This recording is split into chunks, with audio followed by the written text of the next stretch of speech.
Good evening. My name is John Horn. I'm the host of The Frame on Kpcc. Thank you all for coming out.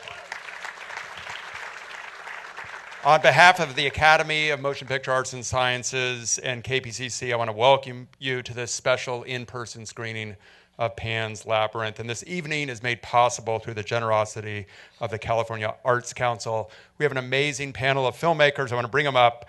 Let's start with, producer Barton Navarro.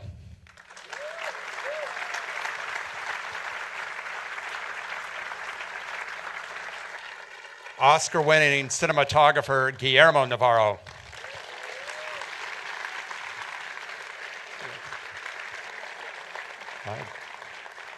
Actor Ivana Baquero.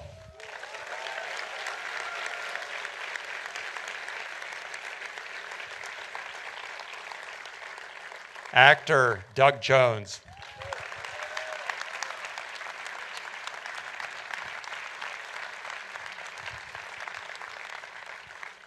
And Guillermo is going to be a true movie star and make his entrance. So we'll go ahead and start without him. I'm sure he's going to join us in just a second. I want to go back to about 10 years ago, and I think it's really important that this film is a centerpiece of Latin American and Latino art in Los Angeles, because 10 years ago, 11 years ago, this movie comes out. It becomes the highest grossing Spanish language movie of all time. It wins 3 Academy Awards, and it's still the number 5 highest grossing foreign language film of all time. So I want you to go back to that year when this film came out and what this film represented and what it meant to Latino filmmakers in the United States. Hello. Well, I think it's, I saw it again and I liked it so much. I think it is a very important film for... There's the movie star's entrance, the cinematographer. It's a very big line. And it's a film that was shown all over the world, and its presence was very, very important. And I think now it's a classic, actually. And I don't know, but it was, well, it's there, and for me it's the opportunity to make this film was so important in my life. And well, it's there, and I hope new generations can see it, and I don't think time doesn't do anything wrong to the film. It ages like a very good bottle of wine. Guillermo, people who have worked with Guillermo del Toro know that he keeps amazing notebooks, and those notebooks are filled with amazing sketches of characters and colors and ideas that he has for his films. But it's one thing to write something in a notebook, and it's another thing to turn that into a motion picture. So when you were first talking with Guillermo del Toro about this film, what did he show you in his notebooks, and how did you translate that into a language visually for this film?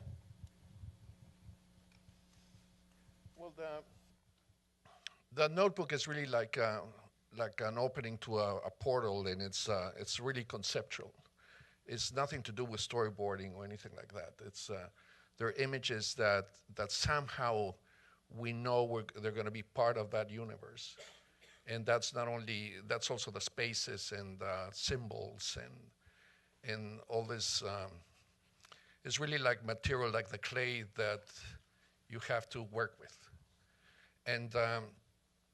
Something that was very important for us in this movie was that from the get-go we have to bring the audience in a comfortable space where that parallel reality was there, it was familiar, we could just step in and out of it.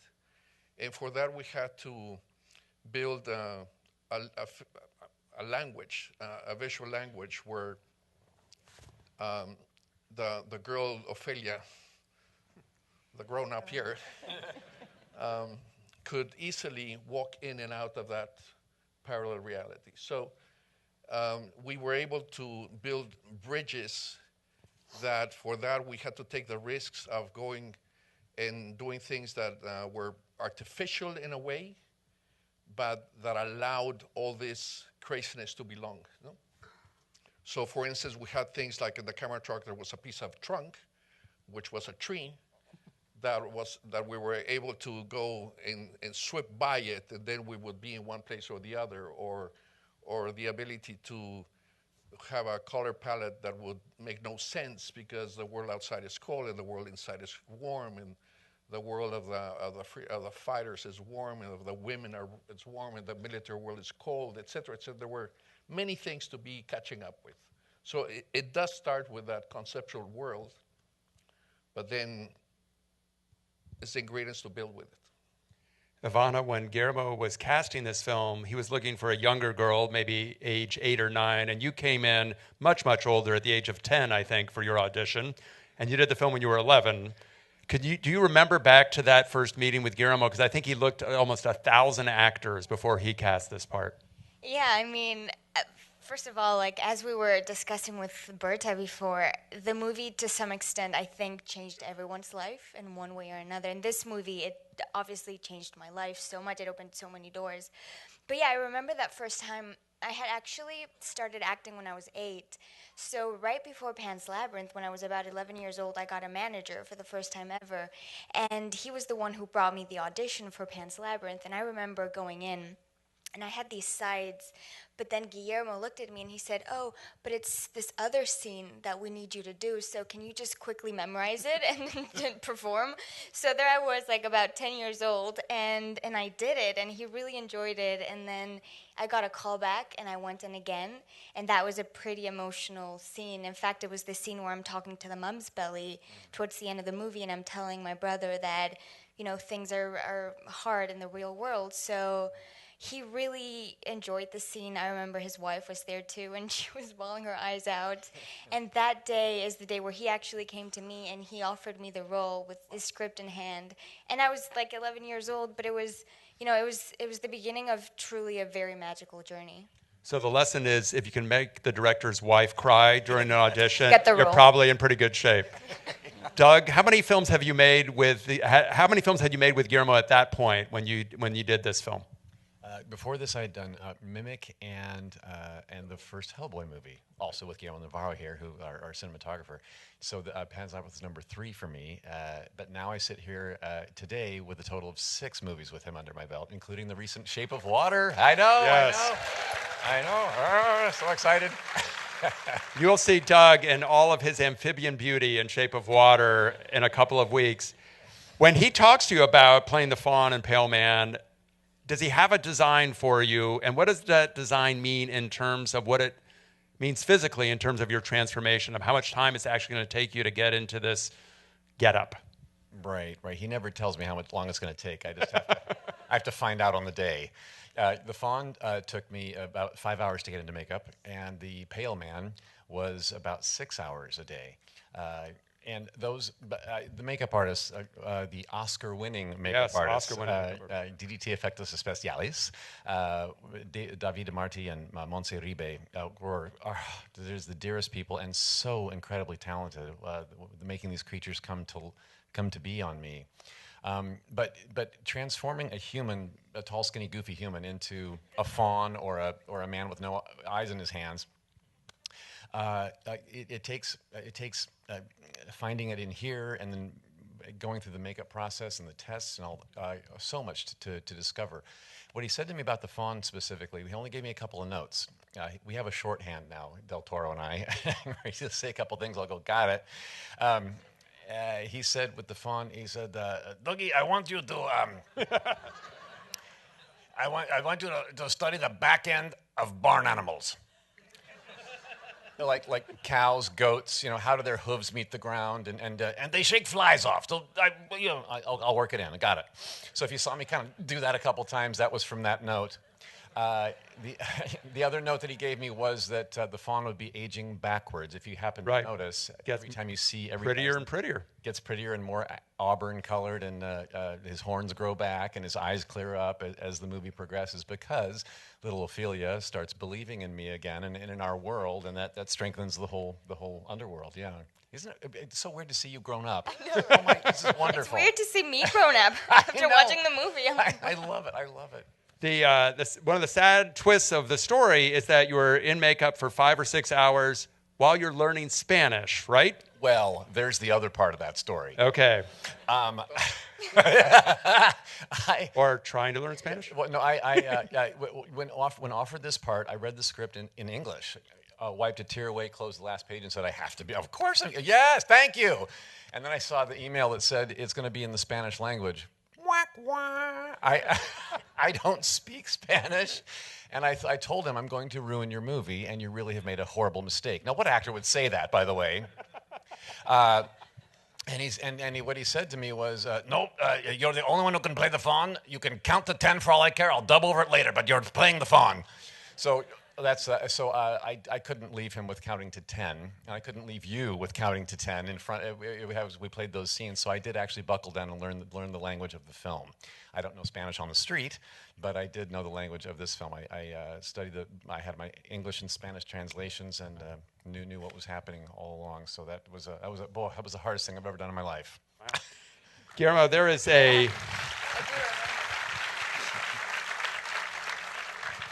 not a lot of dialogue in this film. The language of the film is visual, and it's visual through camera moves, and it's visual through color. So what does that mean in terms of your conversations with Guillermo del Toro about how you're going to tell the narrative of this film when there isn't very much dialogue? And what does that mean in terms of your responsibility and your department and how they're going to tell this story with very little narrative dialogue to drive it?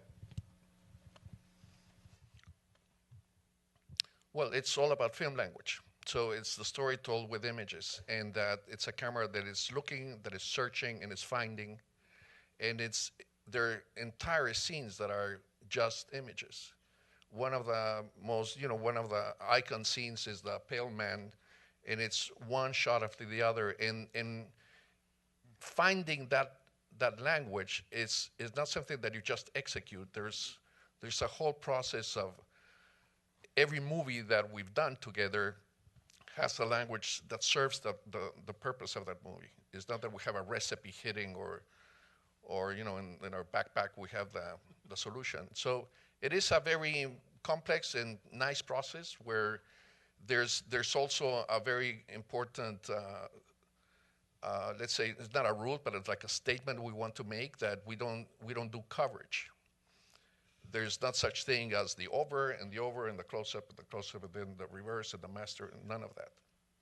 The only scene in this movie that required a little bit of that is the scene where the captain is at the dinner and the table because everybody's stationary. Mm-hmm. And even there we managed by moving the mother and excusing herself to move the camera. But it's really, the rule is find the shot, take all the chances, and allow the visuals to tell the story. There's other things that I just remember when I saw the movie. Again, it's there were incredible limitations that we had on location, and I just remember this.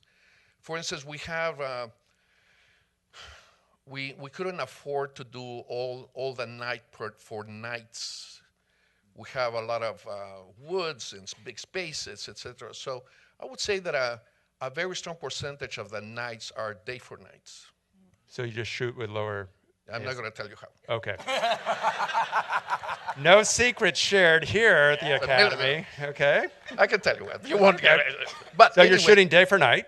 Yes, some of it. Secretly. But for that, you have to have a reference of what a night for night is. And then that night for night has to be treated with certain artificiality. So the first opportunity in the movie for that is when they go out of the state and he kills the peasants. So that is the night for night reference of the movie. And then from there on, everything is to be, so first all those scenes in the river when they're on the way to the guerrilla camp, etc., they're in the river. And you see spots of sun. But at this point in the movie, you have completely swallowed that there's parallel realities and nothing necessarily is real per real. Actually, we want you to believe that, is this her imagination? Is this really happening? Is not? Can we really go in different portals and cross avenues like that? And then this movie teaches us, yes. For that, you have to allow the language to guide you. And that is... there is also a tremendous amount of real violence in this film. Real violence. Real violence. There are some real. It's a movie against fascism. I know that. I think we should be a little bit aware of what's going on. I am aware of that. But when you're It's making, the world of you're with me or against me. No? but are you talking as you're making the film about it being a parable, a fairy tale, a political allegory? What are the conversations that you're having about what this film is? Because it's not always what it seems. Well, it's all that. It's a very big picture. It's also for Mexico, for instance, the experience of the Spanish Civil War represents a lot. So we were the country that received the Spanish exile. So we were very in touch with what that drama was. So the Spanish Civil War is that double tragedy where the Allies didn't go to Spain. They were left behind. They were untouched. So all this is what this movie is about. It's a movie against fascism. It's a movie against sharing a vision of that there are things to be done, that you have to live your life the way you want to live, and you have to live your life, and you have to disobey, and you have to find ways to go about it. Ivana, when you are acting, there are a lot of things that are probably present in front of you, like Doug and his 5 and 6 hour makeup. And there are probably a lot of things that aren't, like fairies flying about you or visual effects. So how does Guillermo direct you? And as a young actor, what does he tap into in terms of your imagination to get a performance that looks as if you're reacting to things that really aren't in the shot at all? I actually had a lot of fun doing all the green screens. There was actually a lot of green screen elements, and as I was watching the movie again, I was recalling all of those moments. I do have to say, obviously, Doug and a lot of things were real. The toad was real too. The fairies were not, for instance. But for me, they'd always have an element of something real so that I could kind of follow it with my eyes.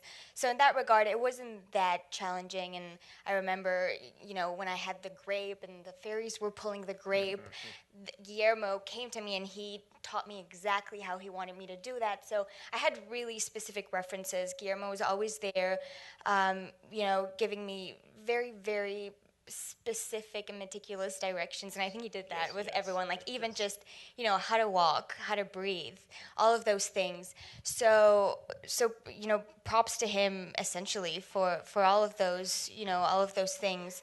Had it not been for him, probably it wouldn't have come out as specific and realistic. Doug, this seems like a very basic question, but how do you actually see when you're walking around a set in your costume? Are you actually able to navigate around? Well, there's another challenge. I'm the guy at the end that's like, well, I had a hard time on this movie, you guys.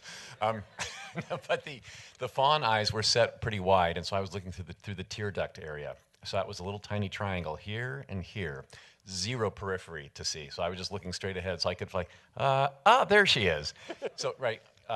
And I was also 7 feet tall in my hoof feet, and Ivana was 2 feet. Exactly. So our height difference was ridiculous. So, make him 7 feet tall and then make him crouch into the frame with. So every shot was like, get lower.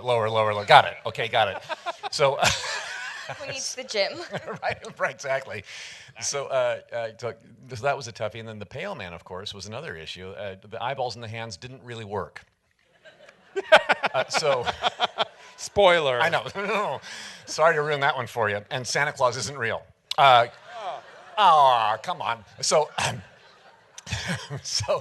if you notice on the pale man's face, the nostrils were rather high and large. So I kind of could look through that nostril with that eye and that nostril with that eye. So it was like, coming out of that at the end of the day, I was like, my eyes readjusting was like, So. And could you hear? Because I remember your ears moved and you had a little. You had a motor, right? A I servo? had motors in my head. Could you hear them when they were going? Yeah. You're right. Because the top half of my face was puppeteered by David and Muncie, and so because it was thick enough, and I operated the bottom part. This was all glued to my mouth, and so you saw me actually doing the talking.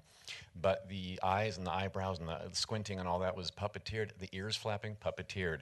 That was all motors, servos in your head while you're trying to listen to an 11-year-old girl like kind of talk to you like this, right? So it's like, ah. And as he's speaking Spanish, by the way. Right. Oh, it was hard, you guys. It's not that bad. It looks good, though. Berta, I want to ask you about the making of this movie because it's no secret that Guillermo had a very difficult time making Mimic with Miramax, and he wanted to make this film independently. He didn't want to make it with a studio. He wanted to make it in Spanish, and he wanted to make it in Spain. So what does that mean in terms of putting together the financing and the production and getting your locations? Because he doesn't want this to be an American studio film, even though Warner Brothers and Picture House end up distributing it.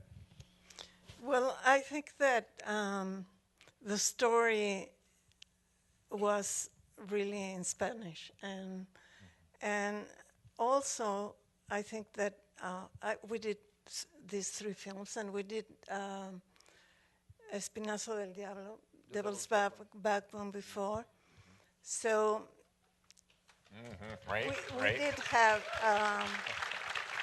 We did have a connection with Spain, and at that moment it was very important to do Pan's Labyrinth. And so we did go with Telecinco, and we financed it completely with Tequila Gang and Telecinco. And I think that also these films, that the 3 films I did with him, that's Kronos and Devil's Backbone and Pan's Labyrinth, the 3 of them are told or through the eyes and through the eyes of a child. Mm-hmm. And that's also, I think, the child within Guillermo. He has saved that child to create these worlds, you know. If it wasn't through Ivan, through that child, it would have been impossible really to believe in all this fantasy, no? So I'm very close, and we had worked together. I knew exactly what he wanted, and he needed that profound collaboration with Guillermo and with all the people we worked with, but basically Eugenio Caballero also. He did a great job. And David, I think his work is amazing. And the actors, I think, are great. So it is an authentic Spanish film. Absolutely. Amen. And we should say, too, that Guillermo did the subtitles himself because he wasn't happy with the way his own film was translated, so he did the subtitles himself. I'm going to have one last question for the actors, but I want to talk about the sound design because I think the sound design for this film is unbelievable. And I think if you listen closely to the creatures and the doors and everything in this film, it really suggests what a master of sound Guillermo is, and I think you can hear it. You're nodding your head, Doug. Was that something that was really important to him in the making of this film, that the sound design be as good as everything else? It feels that way. Even like when Ivana picked up my eyeballs and you could hear them going on the plate, it was like, okay, yeah, every little detail. Yeah. And oftentimes in a lot of his films, he tends to do a voice or two himself. So I don't know if those fairies were him pitched up or not. It's worth investigating. I don't remember. I think he did the voice of the frog. Is that right? Oh, I think he did. Yeah. Ivana, I know you were a very young actor when you made this film. Watching it again tonight, what do you remember about the making of it? What fond memories do you have when you watch it again? I remember everything. I think obviously it was such an intense experience. It was pretty much like going to acting school in those 3 months. I learned so much, and I had to watch the movie so many times because of the promotion and because we were lucky enough to go to all these festivals that I really have a vivid memory of everything, even of, the process of developing Ophelia, of all the conversations with Guillermo. There's a few moments that are nice to kind of, reminiscence and remember, but I have I really do remember everything, and it always makes me cry. It always does, no matter how many times I watched it. I was there. And Me I was too.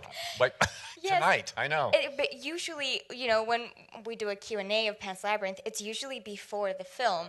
And it's the first time I actually had to do one after the film. And I was like, I don't know if I can do this now. I think that's why he went to the bathroom. Oh, busted. This film was very important for all of you in your careers. So before we leave, you're next doing Shape of Water with Guillermo. Is that right? That is correct. That comes out December 8th in theaters everywhere. Thank you. As well as I'm currently playing Lieutenant Commander Saru in Star Trek Discovery.